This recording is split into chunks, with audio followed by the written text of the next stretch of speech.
Oriente Heritage. Olha só que a Oriente 3 estrelas programou para esse relógio. Um relógio com a versão dourado, né?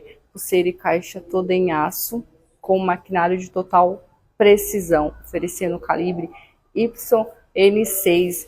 Exige ali no mostrador dele calendário duplo inglês e português, com enrolamento manual. Ele dá corda na coroa também e vidro de safira, com 39 milímetros de diâmetro, né? Um relógio com um tamanho assim bem especial para toda essa estrutura.